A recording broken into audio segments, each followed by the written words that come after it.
के साथ, खासतौर से ओबीसी और शेड्यूल कास्ट शेड्यूल ट्राइब दोनों के साथ बाबा साहब डॉक्टर अम्बेडकर जी ने जब संविधान में व्यवस्था दिया तो उन्होंने संवैधानिक अधिकार दिया कि पिछड़ों के लिए कि हर 10 साल पर इनकी समीक्षा होगी, इनको शिक्षा में, नौकरी में, रोजगार में व्यवस्था देके आगे बढ़ाया जाएगा। उसी एवज में एक काका कालेलकर आयोग गठित हुआ और काका कालेलकर आयोग की रिपोर्ट आ गई 2 साल में, लेकिन उसको लंबे समय तक इन लोगों ने रद्दी में रखा।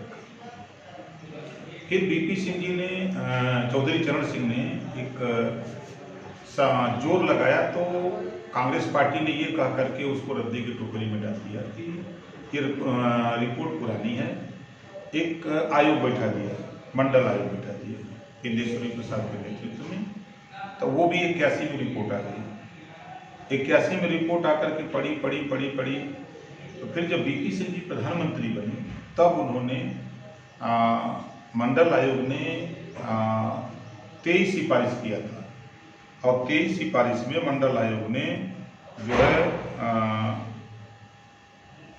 मात्र 2 सिफारिशें लाई। घोषणा किया बीपी सिंह जी ने कि मंडल कमीशन ने सिफारिश किया था कि पिछड़ों को 27% रिजर्वेशन दे दिया गया। तो उन्होंने दिल्ली के लाल किले से घोषणा किया। 2 साल तक भारतीय जनता पार्टी, कांग्रेस के लोगों ने विरोध किया कि हम पिछड़ों को आरक्षण नहीं देने देंगे।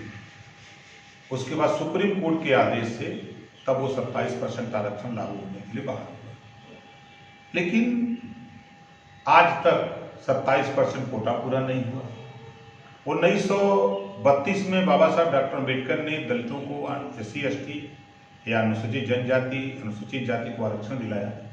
आज तक उसका भी कोटा पूरा नहीं हुआ। और मजे की बात कि सारी पार्टियां दुहाई देती हैं और सरकार बनाने में पिछड़े दलित का ही सहयोग रहता, तभी सरकार बनती नहीं। लेकिन आज 1700 थाने हैं, हिस्सेदारी नहीं, 52% पिछड़ों का, 22.5% शेड्यूल कास्ट का। वहीं उठा के देखिए 826 ब्लॉक हैं, 75 जिले हैं, 18 कमिश्नरी है, कहीं इनको हिस्सेदारी नहीं मिल रहा है। चुनाव का समय आ रहा है तो इनके लोडर तैयार कर दिए जाते हैं, जातियों के लोडर, और ये लोडर अपनी बिरादरी में जाकर के कहते हैं कि नहीं, ये पार्टी जो सत्ता में आएगी तो हम तुमको मालामाल कर देंगे। ये खेल 70 साल से हो रहा है और 70 साल में जो भी लोडर समाज में गया, अपने समाज का वोट अपनी पार्टी के, जिस पार्टी में वो है उस पार्टी को दिलवाया, और दिलवाने के बाद वो फिर पिछड़ों की तरफ मुड़ के देखा नहीं। जिसका उदाहरण अभी ज्वलंत हम आपको दिखावें कि लोकसभा के अंदर पिछड़ों का नीट, जिसको मेडिकल में आरक्षण खत्म कर दिया मोदी जी ने, ओबीसी और SC ST का आरक्षण खत्म कर दिया, लेकिन एक भी पिछड़े समाज का नेता नहीं बोला। जब हम लोगों ने आवाज उठाना शुरू किया, जो बच्चे पढ़ लिख रहे हैं उन लोगों ने आंदोलन शुरू किया, तो परसों एक ड्रामा भारतीय जनता पार्टी ने किया। वो प्रधानमंत्री को हमारे बैकवर्ड मिनिस्टर और बैकवर्ड सांसद ज्ञापन दे रहे हैं। शर्म नहीं आ रही है इन लोगों को? शर्म आनी चाहिए कि जो हिस्सा लूट रहा है उसी को ज्ञापन दे रहे हैं कि इसको कर दीजिए। अरे मंत्री हो, विधायक, सांसद हो, सदन चल रहा है, एक लाइन ला करके प्रस्ताव पास कर दो कि नीट में जो ओबीसी और SC ST को जो आरक्षण खत्म कर दिया गया उसको बहाल किया जाता है। ये ज्ञापन देने की क्या जरूरत है? ये पिछड़े दलित को गुमराह करने की साजिश कर रहे हैं। और कौन कर रहा है ये साजिशें? आपके तो कई मंत्री भी हैं, बैकवर्ड के मंत्री हैं, SC ST के भी मंत्री हैं, यात्राएं निकालने जा रहे हैं कि सरकार ने बड़ा अच्छा काम किया है और 15 अगस्त के बाद यात्राएं भी शुरू हो रही हैं। हमें यात्रा लेके 15 अगस्त के बाद यात्रा जनता जवाब देगी इनका। 69,000 शिक्षक भर्ती में 27% रिजर्वेशन लूट लिया भारतीय जनता पार्टी ने। नीट मेडिकल में आरक्षण भारतीय जनता पार्टी ने खत्म कर दिया।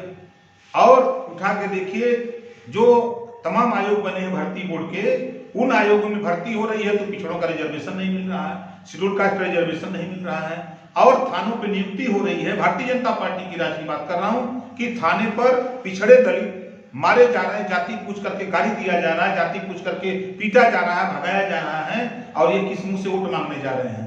अभी महंगाई चरम पे है, जनता त्राही त्राही कर रही है, और ये वोट मांगने जा रहे हैं। जाए गांव में तो बताएंगे गाँव वाले कोरोना से अभी बांदा से बलिया तक लाशें गंगा जी में तैर रही थी। ऑक्सीजन, दवा, वेंटिलेटर, बेड इन लोगों को व्यवस्था करनी थी तब नहीं।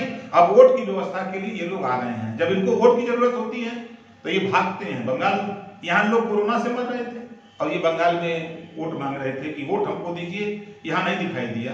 तो आने वाले दिनों में 52% जो 2011 की जनगणना है उसके हिसाब से 52% आबादी है। 52% आबादी से ये लोडर पैदा किए हैं, चाहे लोकसभा में मंत्री बना दें और चाहे वहां दिल्ली में मंत्री बना दें, चाहे यूपी में बना दें। पिछड़ों के जितने भी पिछड़े दलित के मंत्री और सांसद विधायक हैं ये सब के सब लोडर हैं। इनकी हिम्मत औकात नहीं है कि समाज के हिस्सेदारी की बात करें। भारतीय जनता पार्टी ने एक बुकलेट जारी किया है और ये चुनावी एजेंडा भी है। तमाम उसमें अपनी नीतियां बताई हैं और जो उसका फ्रंट पेज में है उस पर भगवान राम की फोटो लगा के रखी है। देखिए, ये कभी भगवान राम के नाम से वोट मांगते हैं तो कभी हिंदू मुसलमान के नाम पर वोट मांगते हैं, भारत पाकिस्तान के नाम पर वोट मांगते हैं। और करते क्या है, पूरे उत्तर प्रदेश का इतिहास है कि भगवान, एक तरफ तो भगवान राम की फोटो लगा रहे हैं और दूसरी तरफ पूरे प्रदेश में ब्राह्मणों का उत्पीड़न कर रहे हैं। जो पुजारी हैं, भगवान के पुजारी जो लोग हैं उन्हीं का उत्पीड़न कर रहे हैं पूरे देश में। चाहे वो किसी चैनल में काम कर रहे हैं, अगर चैनल में एंकर भाजपा के खिलाफ सही बात बोल दिया तो उसके खिलाफ कार्रवाई शुरू हो जा रही है। अभी आपने देखा भारत समाचार। तो ये लोग ऐसे जीव हैं कि इनका जी हजूरी, एक कहावत है कवि ने लिखा कि खाता न बही जौन भाजपा कहे वह सही। इनके खाता बही जो बनवले हम सब बुकलेट छापे हैं, इनके बुकलेट में है। इनके कुछ गोदी मीडिया इनके इशारे पर काम करते हैं, उनके यहाँ इनका रिकॉर्ड है। और धरातल पे चलें, ये बनवाए हैं शौचालय। हम चैलेंज देते हैं भाजपा को, मर्द अगर है तो चले मेरे साथ एक गांव, पूरे उत्तर प्रदेश के एक गांव चिन्हित कर लें। हम नहीं करते, वो चिन्हित कर लें। 100 शौचालय चले, 100 शौचालय गिनवा दें। 100 शौचालय में कम से कम 90 शौचालय या तो दरवाजा नहीं बना, या तो छत नहीं है, या तो नीचे सीट नहीं लगी है, या तो कुत्ता बैठ रहा है, या ऊपर ही रखे हैं, या बकरी बांध रहे हैं। ये है इनके शौचालय का। अब इनके आवास चिल्लाते हैं यहाँ से कि को पैसा नहीं, 30-30, 40-40 हजार रुपया ले लेके आवास बट रहा है इनकी सरकार में। धरातल पे चलें, धरातल पे जाएंगे वोट मांगने। एक चीरहरण हुआ था महाभारत में, कौरवों का नाश हो गया। एक ब्राह्मण की हत्या हुई थी और देश से अंग्रेज चला गया। 3 चीरहरण हुआ है इनके राम के राज में। भारतीय जनता पार्टी के राम राज में 3-3 चीरहरण हुआ है। इनका सर्वनाश होना तय है। 1000 ब्राह्मणों का इन लोगों ने इनकाउंटर कराया है। एक ब्राह्मण मरा तो अंग्रेज भाग गया। यहाँ तो 1000 ये सब पिटवा दिए, पहुंचा दिए सीधे ऊपर। 17 साल का निर्दोष ब्राह्मण के बेटे को पिटवा दिया। विकास की बात करते हैं, अब विकास को तो कानापुर में उलाट दिया है, क्योंकि ब्राह्मण था इस नाते उलाट दिया। उनके भी समाज के, मुख्यमंत्री के समाज के लोग हैं, जरा उनको उलाटा तब है ना। उनकी होगी संपत्ति जब्त होगी, मकान गिरेगा। वो ब्राह्मण होगा, राजभर होगा, चौहान होगा, बिंद होगा, केवट होगा, मल्ला होगा, धोबी धनकर, पासी खटीक होगा, दुल्हा दुनिया अंसारी होगा, उसका गिरेगा। लेकिन योगी जी के बिरादर का नहीं गिरेगा। ये है खेल इनका।